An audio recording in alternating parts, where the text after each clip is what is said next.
গর্ত থেকে ছোট ভাই আর গুহা থেকে মস্তান ভাই যখন বাইরে বেরিয়ে আসবে না, পুরো সোশ্যাল মিডিয়া কাঁদবে। তার সে মুহূর্ত আসবে কখন শুনি? আর সে মুহূর্ত আসেই নি যখন, তার মানে তোরা এখনো গর্ত বা গুহা থেকে বেরোসনি। सो प्लीज पहले अंधे से बाहर निकल, फिर बात करते हैं। एक ही रे साला, আমি যে হিন্দি বাংলা ইংলিশ সবার মা বোন এক করে দিলাম। क्या बोला तूने? So hey guys, welcome back to my channel. তো কেমন আছে সবাই? আশা করছি ভালোই আছো। তো আজ আমরা দেখবো মহসিন ভাইয়ের এই জেরক্স কপিটার কিছু রিলস ভিডিও। তার আগে তোমরা বলো তো, মহসিন ভাইকে চেনো তো? ইস, চেনো না তোমরা? আরে সেই প্রাণীটা যে কিনা গাঁজা বিক্রি করে নিজের চুলে রং লাগাতো। এবার বুঝতে পেরেছো নিশ্চয়ই। তো চলো বেশি না বকে ভাট, ভিডিও করে স্টার্ট।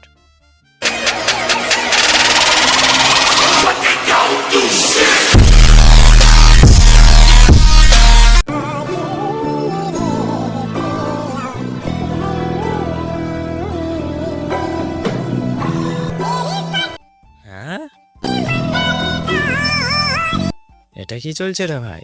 মানছি মেয়েদের রেসপেক্ট করা উচিত, কিন্তু পায়ে হাত দিয়ে রেসপেক্ট, আবার তার উপর কান ধরা। অ্যাটলিস্ট পায়ে হাত দেওয়ার আগে দেখে নিতে পারতিস মেয়েটার বয়স তোর থেকে কম না বেশি। এসব দেখার পর আমার মনে হচ্ছে তোর নাম ছোট ভাই না রেখে চমু ভাই রাখা দরকার ছিল। बात तो सही है। চমু সালা।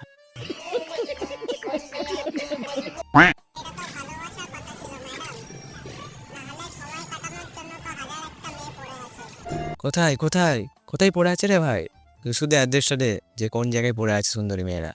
আজকাল বাতাসা ছড়ানোর মতো মনে হয় সুন্দরী মেয়েদেরও ছড়ানো হচ্ছে।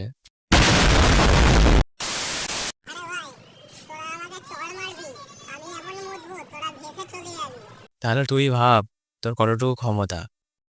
তুই নিজেই স্বীকার করে নিচ্ছিস যে তোকে আমরা একটা চড় মারলেই তুই মুতে ফেলবি। আরে ভাই, একটা সময় আসবে যেদিন ঘড়ি তোমাদের কাছে থাকবে, টাইম আমার হবে, বুঝলি? ভাবো, ওরম ফালতু করে আমি কিনবই না। যেখানে ঘড়ি আমার কাছে থাকবে আর টাইম তুমি দেখতে হবে, সেরকম ঘড়ি আমি কিনতে যাবোই বা কেন? এটা তো তেমন হয়ে যাচ্ছে যে বাচ্চা হলো আমার, দেখতে হলো প্রতিবেশীর মতো। बड़ा हरामी हो बेटा।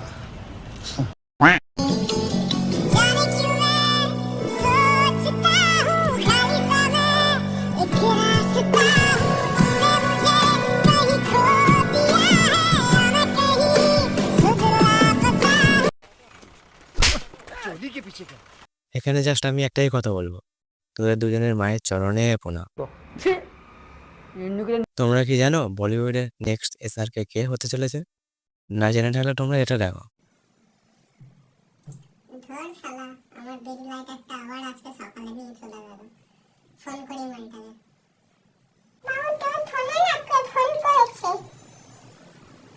শুয়ে হচ্ছে তুই আবার আজকে আমার সকালে লাইটার আর বিড়ি নিয়ে চলে গেছিস? একটা বিড়ি আর লাইটার কেনার ক্ষমতা নেই তোর, ভিখারির বাচ্চা।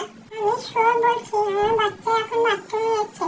বেঙ্গলি শুননে के लिए एक दवाई, इंग्लिशे শুনতে হলে 2 টিপুন, ননি ছি ছি কলার টিউন রাখার জন্য 4 টিপুন। अपने को कोई इंटरेस्ट नहीं। কি অ্যাক্টিং ভাই, কি অ্যাক্টিং! এরকম অ্যাক্টিং দেখে এসআরকে চোখ দিয়েও জল পড়ে যাবে। Are you comedy me? তো অনেক হয়েছে মজা মস্করা, আর করছি না হাসাহাসি, না হলে চমু ভাই এসে দেবে আমায় ফাঁসি। ভিডিও করছি এখানেই শেষ, আমি চলে যাচ্ছি ভিনদেশ। দেখা হবে আবার নেক্সট ভিডিওয়, ততক্ষণ চ্যানেলটাকে সাবস্ক্রাইব করে পাশে থাকো।